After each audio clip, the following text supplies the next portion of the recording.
Hello friends, I'm Pratibha, self-trained narcissistic abuse recovery life coach. Narcissistic abuse பற்றின கன்ஃபியூஷன்ஸையும் டவுட்ஸையும் clarify பண்ணிக்கிறதுக்காகவும் ஹீலிங்காகவும் என்கிட்ட paid session attend பண்ணணும்னு நினைக்கிறவங்க ஸ்க்ரீனில் தெரிகிற இந்த வாட்ஸ்அப் நம்பருக்கு மெசேஜ் பண்ணுங்கள்.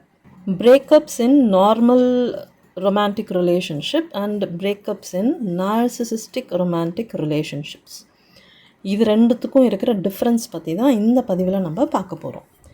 ஹெல்த்தி மென்டாலிட்டி இருக்கிறவங்க கூட ரொமான்டிக் ரிலேஷன்ஷிப்பில் கமிட் ஆகும்போது ஒரு வேளை கம்பேட்டபிலிட்டி இல்லைங்கும்போது, அதாவது இணக்கத்தன்மை இல்லைங்கும்போது ரெண்டு பேரும் சுமூகமாக பேசி மியூச்சுவல் கன்சன்ட்டோட பிரேக்கப் பண்ணிக்க முடியும். ஏன்னா இங்கே, அதாவது இந்த ஹெல்த்தி ரொமான்டிக் ரிலேஷன்ஷிப்பில் ரெண்டு பேருமே ஒரு ப்ராப்பர் ரிலேஷன்ஷிப்பை எதிர்பார்ப்பாங்க. யாரும் யாரையும் கண்ட்ரோல் பண்ணணும்னு நினைக்க மாட்டாங்க. ஸோ இந்த ரிலேஷன்ஷிப் ஒத்து வராத பட்சத்தில் விலகி போயிடுவாங்க. ஆனால் ஒரு நார்சிசிஸ்ட் கூட ரொமான்டிக் ரிலேஷன்ஷிப்பில் கமிட் ஆகும்போது ஒரு வேளை இணக்கத்தன்மை இல்லைங்கும்போது ரெண்டு பேரும் சுமூகமாக பேசி மியூச்சுவல் கன்சன்ட்டோட பிரேக்கப் பண்ணுறது லிட்ரலி சேலஞ்சிங்காக இருக்கும். ஆல்மோஸ்ட் அது முடியாத காரியமாக இருக்கும். ஏன்னா இங்கே நச்சுகளோட எதிர்பார்ப்புகள் ஒரு ப்ராப்பர் ரிலேஷன்ஷிப் ஃபார்ம் பண்ணுறதை சார்ந்து இருக்காது. இவங்க சிச்சுவேஷன்ஷிப்பை ஃபார்ம் பண்ணுறதுல தான் குறியாக இருப்பாங்க. இவங்க லவ்வரையோ இல்லைனா ஃப்யூச்சர் லைஃப் பார்ட்னரையோ தேட மாட்டாங்க. அடக்கி ஆள்றதுக்கு ஒரு விக்டிமை தேடுவாங்க, ஒரு அடிமையை தேடுவாங்க. இவங்களோட ஆளுமையை உறுதிப்படுத்திக்கிறதுக்காகவே ரிலேஷன்ஷிப் அப்படிங்கிற பேரில் மற்றவங்களை மேனிப்புலேட் பண்ணி இவங்களோட வலையில் சிக்க வைப்பாங்க. மைண்ட் கேம்ஸ் விளையாடி கன்ஃபியூஸ் பண்ணுவாங்க. ஸோ ஒரு நார்மல் ரிலேஷன்ஷிப்பில் இருக்கக்கூடிய எந்த ஒரு வழக்கமும் இவங்க கிராஃப்ட் பண்ணுற இந்த சிச்சுவேஷன்ஷிப்பில் இருக்காது. இது ஃபுல் அண்ட் ஃபுல் நச்சலோட கண்ட்ரோலில் இந்த மைண்ட் கேம் இருக்கும். உங்களோட எண்ணங்கள், யோசனைகள், உணர்வுகள்னு எல்லாத்தையுமே மேனிப்புலேட் பண்ணுவாங்க. இவங்க கண்ட்ரோலை பிரேக் பண்ணிவிட்டு வெளியே வர்றது முடியாத காரியமாக இருக்கும். ஏன்னா இது காதல் கிடையாது, இவங்க உருவாக்குற ஒரு சிச்சுவேஷனல் ட்ராப். இது ஒரு ஒன் வே ட்ராப் மாதிரி, எக்ஸிட் இல்லாத ஒன் வே ட்ராப். ஒன்ஸ் இந்த சிச்சுவேஷன்ஷிப்குள்ளே போயிட்டா நீங்கள் மொத்தமாக நார்சிசிஸ்டோட கண்ட்ரோலில் சிக்கிடுவீங்க. இந்த நார்சிசிஸ்டோட பர்ஃபார்மன்ஸ் எல்லாம் பார்க்கும்போது இவங்க உங்களை நிஜமாகவே லவ் பண்ணுறாங்க அப்படின்னு நீங்கள் நினச்சிக்கிட்டு இருப்பீங்க. ஆனால் இவங்க உங்களை லவ் பண்ணலை, உங்களை இவங்களோட தேவைக்கு ஏற்றபடி பக்குவப்படுத்திக்கிட்டு இருக்காங்கங்கிறது உங்களுக்கே தெரியாத அளவுக்கு ரொம்ப நுணுக்கமாக உங்களை இவங்க ட்ரெயின் பண்ணுவாங்க. சர்க்கஸில் சிங்கத்தை ட்ரெயின் பண்ணி அடக்கிற மாதிரி விக்டிம்ஸை ட்ரெயின் பண்ணி அடக்குவாங்க. காதல் அப்படிங்கிற அந்த பேரில் உங்களை கண்டிஷனிங் பண்ணுவாங்க. அக்கறைங்கிற பேரில் டாமினேட் பண்ணுவாங்க. அனுசரணை அப்படிங்கிற பேரில் உங்களை அப்யூஸுக்கு அடங்கி போகிறதுக்கு பழக்குவாங்க. இந்த அனுசரணையெல்லாம் பார்த்திங்கன்னா ஒன் சைடடாக தான் இருக்கும். அதை உங்ககிட்ட இருந்து மட்டும்தான் எதிர்பார்ப்பாங்க. அன்கண்டிஷ்னல் லவ் அப்படிங்கிற பேரில் இவங்களோட பேட் பிஹேவியருக்கு உங்களை எனேபிளராக மாற்றுவாங்க. இவங்களோட கமாண்டுக்கெல்லாம் ஆட்டம் போடுற ஒரு பொம்மை மாதிரி இவங்களை ட்ரெயின் பண்ணுவாங்க. ஆல்ரெடி நார்சிசிஸ்டிக் ஃபேமிலி சிஸ்டமில் வளர்ந்தவங்களுக்கு சைல்ட்ஹுட்டில் இருந்தே அன்ஹெல்த்தி பேட்டர்ன்ஸ் டெவலப் ஆகியிருக்கும். அந்த அன்ஹெல்த்தி பேட்டர்ன் அடல்ட்ஹுட்லையும் ரிஃப்ளெக்ட் ஆகும். ஏற்கனவே நச்சுகளோட இந்த அன்ஹெல்த்தி பேட்டர்னுக்கெல்லாம் பழக்கப்பட்டதால் அடல்ட் ஆன பிறகு வரக்கூடிய இந்த ரொமான்டிக் ரிலேஷன்ஷிப்லையும் இதெல்லாம் நார்மலான விஷயமாக தெரியும். ரிலேஷன்ஷிப்னால் இப்படி தானே இருக்கும், ரிலேஷன்ஷிப்பை காப்பாற்றணுன்னா நம்ம நிறைய எஃபர்ட் போடணும், நிறைய விட்டு கொடுக்கணும், நிறைய தியாகம் பண்ணணும், இவங்களோட மூட் அஃபெக்ட் ஆகிடாமல் ரொம்ப பக்குவமாக பார்த்து கவனமாக நடந்துக்கணும் அப்படிங்கிற மென்டாலிட்டியோட இந்த ரிலேஷன்ஷிப்பையும் நீங்கள் ஹேண்டில் பண்ணுவீங்க. இந்த மாதிரி நார்சிசிஸ்டிக் ரொமான்டிக் ரிலேஷன்ஷிப்பில் இருக்கக்கூடிய பிரச்சனை என்னன்னு பார்த்தீங்கன்னா, இது எல்லாமே ஒன் சைடடாக இருக்கும். இந்த ரிலேஷன்ஷிப்பில் இருக்கிற அந்த நார்சிசிஸ்டிக் கேரக்டர் இந்த ரிலேஷன்ஷிப்போட அத்தனை பெனிஃபிட்ஸையும் சப்ளையாக எடுத்துக்கிட்டே இருப்பாங்க. இதில் இவங்களோட விக்டிமாக இருக்கிறவங்க ஒன் சைடாக இவங்களுக்கு தேவைப்படுற அந்த பெனிஃபிட்ஸ், அந்த சப்ளையை கொடுத்துக்கிட்டே இருப்பாங்க. இது வந்துட்டு ரொம்ப எக்ஸாஸ்டிங்காக இருக்கும். அது மட்டும் இல்லாமல் இந்த நார்சிசிஸ்டோட அந்த மேனிப்புலேட்டிவ் பிஹேவியர்னால ரொம்ப கன்ஃபியூசிங்காக இருக்கும். நீங்கள் வந்து ரொம்ப இன்செக்யூராக ஃபீல் பண்ணுவீங்க. ஒரு கட்டத்தில் தாங்க முடியாத அந்த ஒரு ஸ்டேஜில் பிரேக்கப் பண்ணிடலாம், இது வந்து ஒத்து வரலை அப்படிங்கிற முடிவுக்கு நீங்கள் வருவீங்க. ஆனால் அங்கே தான் சிக்கல் ஆரம்பிக்கும். என்னென்னா, இந்த நார்சிசிஸ்ட் வந்துட்டு அவ்வளோ ஈஸியாக உங்களை தப்பிச்சு போகிறதுக்கு அலோவ் பண்ணவே மாட்டாங்க. நீங்கள் பிரேக்கப் பண்ணுறதை பற்றி யோசிக்கிறதுக்கு கூட இவங்க விட மாட்டாங்க. உங்களோட அந்த பிரேக்கப் பிளானை நாசம் பண்ணுறதுக்கு எல்லா முயற்சிகளையும் எடுப்பாங்க. உடனே இவங்களோட பெர்ஃபார்மன்ஸை ஸ்டார்ட் பண்ணிடுவாங்க. Fake illness, fake apologies, fake spiritual awakenings, இந்த மாதிரி எல்லா ட்ராமாவையும் ஸ்டார்ட் பண்ணிடுவாங்க. நீ ரொம்ப மாறி போயிட்ட, இதுக்கு முன்னாடியெல்லாம் நீ இப்படி இல்லை தெரியுமா அப்படின்னு சொல்லி உங்களோட இந்த கரண்ட் எமோஷன்ஸை கேஸ்லைட் பண்ணுவாங்க. நீங்கள் இல்லாமல் இவங்களால் வாழவே முடியாதுங்கிற அளவுக்கு நடித்து சீன் போடுவாங்க. இவங்க உங்கள் மேலே வச்சுருக்கிற அன்பை புரிஞ்சிக்காமல் நீங்கள் வந்துட்டு இப்படியெல்லாம் அவங்கள கஷ்டப்படுத்துறீங்கன்னு சொல்லி முதல்ல கண்ணீர் வடிப்பாங்க. திடீர்னு ஞானோதயம் வந்துட்டா மாதிரி நடந்துப்பாங்க. ரொம்ப அக்கறையாக அனுசரணையாக நடந்துப்பாங்க. உனக்கு நான் பெட்டர் சாய்ஸ் இல்லை தான், அது எனக்கே தெரியுது, என்னால் நீ வந்து ரொம்ப கஷ்டப்படுற, நீ என்னை விட்டு போகிறது தான் உனக்கு நல்லது, நீ வந்து சந்தோஷமாக இருக்கணும் அப்படின்னு சொல்லி இந்த ரிவர்ஸ் மைண்ட் கேமையும் யூஸ் பண்ணுவாங்க. ஆனால் இது எல்லாமே இவங்களோட மேனிப்புலேஷன் அப்படிங்கிற அந்த ஃபேக்ட் உங்களுக்கு தெரியாததுனால இவங்களோட அந்த நடிப்பை பார்த்து நீங்கள் கன்ஃபியூஸ் ஆகிடுவீங்க. ஒருவேளை இவங்க மாறிட்டாங்களோ, ஒருவேளை நான் தான் டூ மச்சாக பண்ணுறேன் போல், நம்ம பயந்த மாதிரி இவங்க அவ்வளோ மோசம் கிடையாது போலையே, நிஜமாகவே இது அவ்வளோ பெரிய ப்ராப்ளம் இல்லை போல், நான் தான் ஓவர் சென்சிட்டிவாக இருக்கேன் போல், இப்படியெல்லாம் வந்துட்டு உங்களை நீங்களே கேஸ்லைட் பண்ணிப்பீங்க. உங்களோட இந்த எமோஷன்ஸை எல்லாம் தப்பு தப்பாக லேபிள் பண்ணிப்பீங்க. இதெல்லாம் மேலோட்டமாக நடந்துக்கிட்டு இருந்தாலும் ஏதோ ஒன்று சரியில்லை அப்படிங்கிற ஒரு ஃபீலிங் உங்களோட ஆழ் மனசில் நெருடிக்கிட்டே இருக்கும். ஏன்னா இது எதுவுமே உங்களோட கான்ஷியஸ் ரெஸ்பான்ஸ் கிடையாது, இதெல்லாம் ட்ராமா ரெஸ்பான்ஸ், உங்களோட சைல்ட்ஹுட் ட்ராமாவோட ரிஃப்ளெக்ஷன்ஸ். இதனால தான் உங்களோட ஆக்சுவல் ஃபீலிங்ஸ்க்கும் உங்களோட ரெஸ்பான்ஸுக்கும் சம்மந்தமே இருக்காது.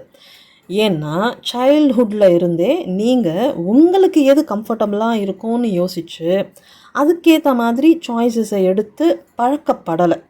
நச்சுகளுக்கு எது கம்ஃபர்டபுளாக இருக்கும்னு யோசித்து அதுக்கு ஏற்ற மாதிரி சாய்ஸஸை எடுத்து தான் பழகி இருக்கீங்க. அதே பழக்கத்தில் இந்த ரொமான்டிக் ரிலேஷன்ஷிப்ஸ்லேயும் வந்துட்டு உங்களுக்கு எது கம்ஃபர்டபுளாக இருக்கும்னு யோசிக்க மாட்டீங்க. உங்கள் கூட இருக்கிற அந்த நார்சிசிஸ்ட்டுக்கு எது கம்ஃபர்டபுளாக இருக்கும்னு யோசிப்பீங்க. உங்களோட உள்ளுணர்வுகளை நீங்களே சந்தேகப்படுவீங்க. ஆல்ரெடி உங்கள் பிரெயின் நச்சுகளுக்கு ஏற்ற மாதிரி டியூன் ஆகி இருக்கிறதுனால இவங்க எதிர்பார்க்குற மாதிரி அப்யூஸை ஜஸ்ட் மிஸ் அண்டர்ஸ்டாண்டிங் அப்படின்னு சொல்லி நீங்களே தப்பாக லேபிள் பண்ணிவிட்டு இந்த ரிலேஷன்ஷிப்பை மறுபடியும் கண்டினியூ பண்ணுவீங்க. எப்போல்லாம் உங்களோட வலி ரொம்ப அதிகமாகுதோ அப்போல்லாம் பிரேக்கப் பண்ணணும் அப்படிங்கிற எண்ணம் உங்களுக்கு வந்தாலும் அந்த முடிவில் நீங்கள் ஸ்ட்ராங்காக இருக்க மாட்டீங்க. உங்கள் பேட்டர்ன் உங்களை மிஸ்லீட் பண்ணும். அதாவது உங்களுக்குள்ளே இருக்கிற அந்த அன்ஹெல்தி பேட்டர்ன் உங்களை மிஸ்லீட் பண்ணும். மறுபடியும் அதே ட்ராப்பில் போய் நீங்களாகவே மாட்டிப்பீங்க. பண்ணாத தப்புக்கெல்லாம் இவங்கக்கிட்ட சாரி கேட்பீங்க. உங்கள் மனசு காயப்பட்டதுக்கும் அதனால் நீங்கள் அழுததுக்கும் இவங்கக்கிட்ட போய் சாரி கேட்பீங்க. எப்படின்னு பார்த்தீங்கன்னா, சாரி நான் உன்னை தப்பாக புரிஞ்சுக்கிட்டு அழுதுட்டேன், சாரி நான் உன்னை தப்பாக புரிஞ்சுக்கிட்டு ஹர்ட் ஆகிட்டேன் அப்படின்னு சொல்லி உங்களோட அந்த நியாயமான ஃபீலிங்ஸை நீங்களே கேஸ்லைட் பண்ணிவிட்டு இவங்கக்கிட்ட சாரி கேட்டுக்கிட்டு இருப்பீங்க. இதில் இன்னொரு மிகப்பெரிய டேஞ்சர் என்னன்னு பார்த்தீங்கன்னா, உங்களோட இன்னர் வாய்ஸை இவங்களோட இன்னர் வாய்ஸ் ரீப்ளேஸ் பண்ணிடும். உங்களோட ஒவ்வொரு முடிவையும் இவங்களோட வாய்ஸ் லீட் பண்ணும். அப்போது அந்த நார்சிசிஸ்டோட வாய்ஸ் உங்கள் பிரெயின்குள்ளே உட்காந்து உங்களை லீட் பண்ணிகிட்டு இருக்கும்போது அது உங்களுக்கு எது சரி அப்படிங்கிறத சொல்லாது இல்லையா. அந்த நார்சிசிஸ்ட்டுக்கு எது சரி அப்படிங்கிறத தானே அது சொல்லும். அதனால தான் நீங்கள் எடுக்கிற எல்லா முடிவுகளும் இந்த நார்சிசிஸ்ட்டுக்கு சாதகமாகவே இருக்கும். இது நமக்கு சரி வருமா அப்படிங்கிறத யோசிக்கிறத விட்டுட்டு இது இவங்களுக்கு சரி வருமா அப்படின்னு மட்டுமே யோசித்து நீங்கள் முடிவுகள் எடுக்கிற மாதிரி இருக்கும். நீங்கள் இந்த மாதிரி சைக்கலாஜிக்கலாக இந்த நார்சிசிஸ்டோட அந்த வாய்ஸுக்கு எப்படி அடிமை ஆகுறீங்க அப்படிங்கிறதுக்கு பின்னாடி இருக்கிற அந்த மைண்ட் கேம் என்னன்னு பார்த்தீங்கன்னா, ஐடியலைசேஷன் அண்ட் டீவால்வேஷன் டெக்னிக். அதாவது திடீர்னு ஒரு நாள் இவங்க உங்களை ஐடியலைஸ் பண்ணுவாங்க. அதாவது அன்ரியலிஸ்டிக்கான ஒரு பிம்பத்தை உங்கள் மேலே இவங்க திணிப்பாங்க. நீ அவ்வளோ லவ்வபிள், அவ்வளோ கேரிங், யாரையும் காயப்படுத்தவே மாட்ட, மற்றவங்களுக்காக நீ எதையும் விட்டு கொடுப்ப அப்படின்னலாம் சொல்லி உங்களை ஐடியலைஸ் பண்ணி உங்களை தியாகியாக மாற்றி உங்களை அந்த தியாகி அப்படிங்கிற வட்டத்துக்குள்ளே கட்டுப்படுத்தி வச்சுருப்பாங்க. இந்த வட்டத்தை தாண்டதை பற்றி நீங்கள் லைட்டாக யோசித்தாலே போச்சு, உடனே உங்களை டீவேல்யூ பண்ணுறதுக்கு ஸ்டார்ட் பண்ணிடுவாங்க. நான் உன்னை எவ்வளோ உயர்வான இடத்துல வச்சுருந்தேன், கடைசியில் நீ உன் புத்தியை காட்டிட்ட பார்த்தியா அப்படின்னு சொல்லி உங்களை ரொம்ப கீழ்த்தரமாக பேசுவாங்க. இந்த மாதிரி இவங்க ஐடியலைசேஷன் அண்ட் டீவேல்யூவேஷன் டெக்னிக்கை மாற்றி மாற்றி யூஸ் பண்ணுறதால உங்களோட ஆழ் மனசில் fear, guilt, insecurities and shame இதெல்லாம் ஸ்டோர் ஆகியிருக்கும். இந்த உணர்வுகளோட உந்துதல்னால நீங்கள் இவங்களை ப்ளீஸ் பண்ணுறதுக்கு முயற்சி பண்ணுவீங்க. அதாவது இவங்க போட்ட அந்த வட்டத்துக்குள்ளே நீங்கள் நிற்கும்போது உங்களை உயர்வாக பேசுகிறதும், அந்த வட்டத்தை நீங்கள் தாண்ட முயற்சி பண்ணும்போது உங்களை இழிவாக பேசுகிறதுமா இவங்க மாற்றி மாற்றி இதை செய்யும்போது நீங்கள் அந்த வட்டத்தை தாண்டதே ரொம்ப தப்பு அப்படிங்கிற ஒரு பயமும் ஒரு குற்ற உணர்ச்சியும் இன்செக்யூர் அண்ட் ஷேம் ஃபீலிங்கும் உங்களுக்குள்ளே பதிஞ்சு போயிடும். அந்த உணர்வுகள்னால நீங்கள் அந்த வட்டத்தை தாண்டணும்னு முயற்சி பண்ணும்போதெல்லாம் இம்மீடியட்டாக இவங்களுக்கு சாதகமாக உங்கள் மூளை மாற்றி யோசிக்க ஆரம்பிச்சிடும். அதாவது உங்களுக்கு சாதகமாக நீங்கள் யோசிக்கும்போது உங்களுக்குள்ளே ஏற்படுற அந்த fear, guilt, insecure and shame இந்த ஃபீலிங்ஸ்லேருந்து தப்பிக்கிறதுக்காக உடனே நீங்கள் இவங்க போட்ட அந்த வட்டத்துக்குள்ளே போய் மறுபடியும் உட்காந்துடுவீங்க. அந்த அளவுக்கு இந்த நார்சிசிஸ்ட் உங்களை இமோஷனல் கண்டிஷனிங் பண்ணி வச்சுருப்பாங்க. நீங்களும் இந்த கண்டிஷன்டு மென்டல் ஸ்டேட்டில் தான் எல்லாத்துக்குமே ரெஸ்பாண்ட் பண்ணிகிட்ருப்பீங்க. ஸோ உங்களோட பிரெயின் உங்கள் கண்ட்ரோலில் இருக்காது. உங்கள் நடத்தையும் செயல்முறைகளும் ஆட்டோ பைலட் மோடில் இயங்கிக்கிட்டு இருக்கும். ஸோ மொத்தத்தில் இது லவ் கிடையாது, இது ஒரு ஒன் மேன் கல்ட் மாதிரி.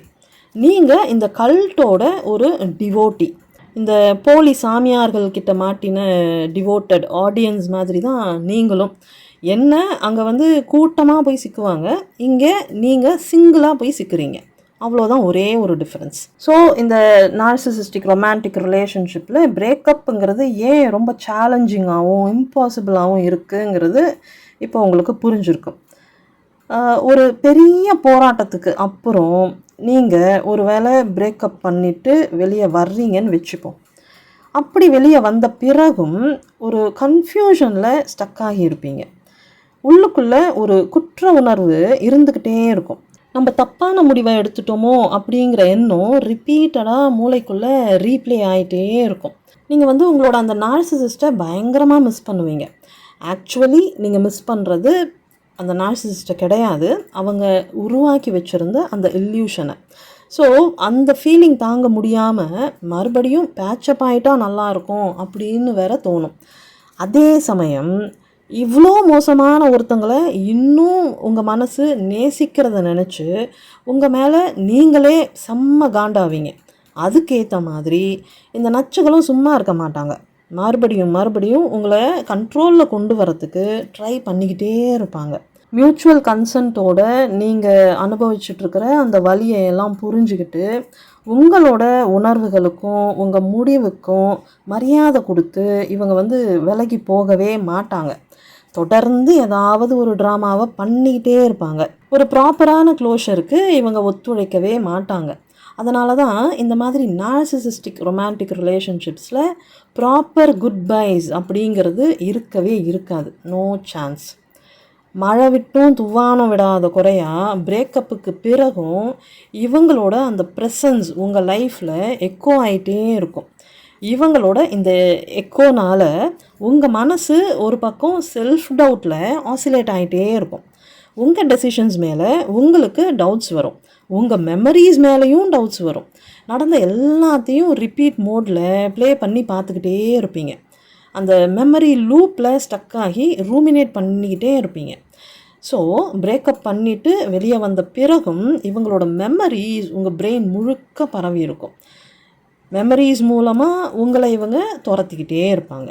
உங்கள் சோல் அவங்கக்கிட்ட மாட்டிக்கிட்டு இருக்கிற மாதிரி ஃபீல் பண்ணுவீங்க. உங்களோட நர்வஸ் சிஸ்டம்க்கு இவ்வளோ காலமாக பழகி போன அந்த அப்யூஸ் மறுபடியும் அது வேணும்னு அடம் பிடிக்கும். ஏன்னா நீங்கள் இந்த அப்யூஸுக்கு அடிக்ட் ஆகிருப்பீங்க. நம்ம சேனல்லையே லிமரன்ஸ்னு ஒரு வீடியோ இருக்குது. அந்த வீடியோவை பார்த்தீங்கன்னா இந்த அடிக்ஷன் எப்படி ஃபார்ம் ஆகுதுங்கிறத இன்னும் டீட்டெயில்டாக தெரிஞ்சுக்கலாம். ஜஸ்ட் இமேஜின், இப்படி ஒரு உணர்வு போராட்டத்தை எதிர்த்துக்கிட்டு நார்சிசிஸ்டிக் ரிலேஷன்ஷிப்பை பிரேக் பண்ணுறதுங்கிறது அவ்வளோ ஈஸியான ஒரு நார்மல் டெசிஷன் மேக்கிங் டாஸ்க் கிடையாது. இட்ஸ் அ ரெசரெக்ஷன், அதாவது உயிர்த்தெழுதல் அப்படின்னு சொல்லுவாங்க இல்லையா, அந்த மாதிரி ஒரு டஃபஸ்ட் டாஸ்க்காக இருக்கும். It's not an easy exit. இது ஒரு நார்மல் எக்ஸிட் கிடையாது, நார்மல் பிரேக்கப் கிடையாது. It's like breaking spells. நார்சிசிஸ்டோட அந்த மந்திர கட்டை உடச்சிக்கிட்டு வெளியே வர்ற மாதிரி அவ்வளோ கஷ்டமான காரியமாக இது இருக்கும். சிம்பிளாக சொல்லணும்னா ஹெல்த்தி ரொமான்டிக் ரிலேஷன்ஷிப் எப்படி இருக்கும்னு பார்த்தீங்கன்னா calm, stable, patience, understood, emotional depth and connect, safe, peace of mind, reciprocal, balanced இப்படி இருக்கும். இன்கேஸ் ஆஃப் இன்கம்பேட்டபிலிட்டி மியூச்சுவல் கன்சென்ட்டோட பிரேக்கப் பண்ணிக்க முடியும். இதுவே ஒரு அன்ஹெல்தி ரொமான்டிக் ரிலேஷன்ஷிப், அதாவது நார்சிசிஸ்டிக் ரொமான்டிக் ரிலேஷன்ஷிப் எப்படி இருக்கும்னு பார்த்தீங்கன்னா crazy, unstable, impatient, confused, surface level and disconnect, insecure, anxious, one sided, imbalance, traumatic, idealization followed by devaluation, sense of emotional manipulation and control, finally superficial, இந்த மாதிரி இருக்கும். இது பக்கா சிச்சுவேஷன்ஷிப்பாக இருக்கும். இங்கே மியூச்சுவாலிட்டிக்கு இடமே இருக்காது. இங்கே பிரேக்கப்புங்கிறது ரொம்ப சேலஞ்சிங்காக இருக்கும். ஒருவேளை பிரேக்கப் பண்ணிட்டாலும் அதுக்கப்புறம் மென்டலி அதிலேருந்து ஹீல் ஆகிட்டு மூவ் ஆன் ஆகிறது அப்படிங்கிறது இன்னும் பெரிய சேலஞ்சாக இருக்கும். ஸ்பெசிஃபிக்காக இப்படி ஒரு சிச்சுவேஷன்ஷிப்னால் பாதிக்கப்பட்டவங்க கிளாரிஃபிகேஷனுக்காகவும் ஹீல் ஆகிறதுக்காகவும் என்கிட்ட பெய்ட் செஷன் அட்டன் பண்ணணும்னு நினச்சிங்கன்னா ஸ்க்ரீனில் தெரிகிற இந்த வாட்ஸ்அப் நம்பருக்கு மெசேஜ் பண்ணுங்கள். பத்திரமா இருங்க, பாதுகாப்பாக இருங்க, சந்தோஷமாக இருங்க. Bye friends.